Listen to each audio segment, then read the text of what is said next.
จ้าโรงหนังวิเคราะห์บันเตทีเด็ด3คู่ประจำวันอังคารที่19เดือน5ปี2026เขามาเริ่มกันอีกคู่หนึ่งในรายการเบลเยียมโปรลีกเตะในเวลา1:30ของคืนนี้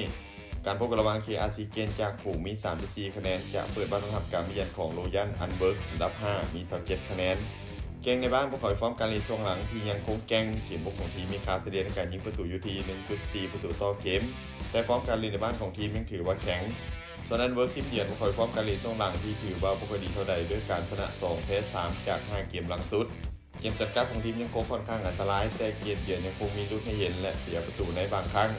เกมนี้คาดว่าอาซีเกงพวกเขาน่าจะเป็นฝ่ายที่ฟ้องบาดและบุกเข้าใส่หลายกว่าส่วนอันเบิร์กพวกเขาน่าจะเน้นทับให้แน่นโดยรอจากว่าการเล่นเกมส่วนกับเมื่อภาพรวมทั้ง2ทีมมีคุณภาพทีมที่ใกล้เคียงกันและค่อนข้างสูสีแต่ยังคงให้เจ้าบ้านดูดีกว่าเล็กน้อยการคาดการณ์สกอร์ที่น่าจะเกิดขึ้น KRC เกนจะเปิดบ้านเสือนเอาชนะโรยัลอันเบิร์กไปด้วยสกอร์2ประตูต่อ1มาตอนคู่ที่2ในศึกพรีเมียร์ลีกจิตเตะในเวลา 1:30 ของคืนนี้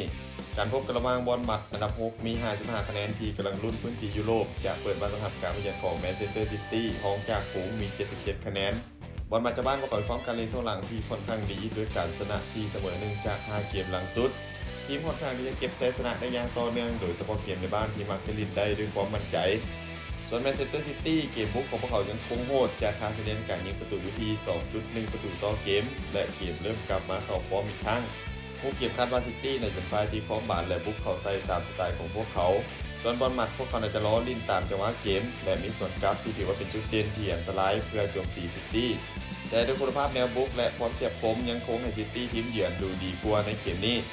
การคาดการณ์สกอร์ที่น่าจะเกิดขึ้นแมนซิตี้จะบุกมาชนะบอลหมัดไปด้วยสกอร์3ประตูต่อ1มาตอนคู่ที่2กับศึกลอนดอนดาร์บี้เตะในเวลา 2:15 ของคืนนี้การพบกันระหว่างเชลซีที่ฟอร์มกำลังดรอปอย่างนักจะเปิดบ้านต้อนรับการมาเยือนของท็อตแนมฮอตสเปอร์ที่กำลังหนีตกชั้นเชลซีจะบ้านประกอบฟอร์มการลินในช่วงหลังที่ยังไม่ค่อยนิ่งมีการเก็บชัยชนะได้เพียงนัดเดียวจาก5เกมหลังสุดเกมบุกของทีมมีค่าเฉลี่ยการยิงประตูอยู่ที่ 1.5 ประตูแต่ปัญหาหลักของทีมคือเกมรับที่ยังคงพลาดง่ายส่วนสเปอร์ทีมเยือนพวกเขามีฟอร์มการลินช่วงหลังที่ดูดีขึ้นเล็กน้อยโดยเฉพาะเกมสวนกลับและเกมบุกที่มีความจัดจ้านขึ้นภาพรวมเกมนี้ถึงแม้เชลซีพวกเขาจะเล่นในบ้านแต่ฟอร์มการเล่นช่วงหลังถือว่าบ่น่าไว้วางใจเลยส่วนสเปอร์พวกเขาก็ต้องการคะแนนเป็นอย่างสูงเพราะต้องการหนีจากโซนตกชั้น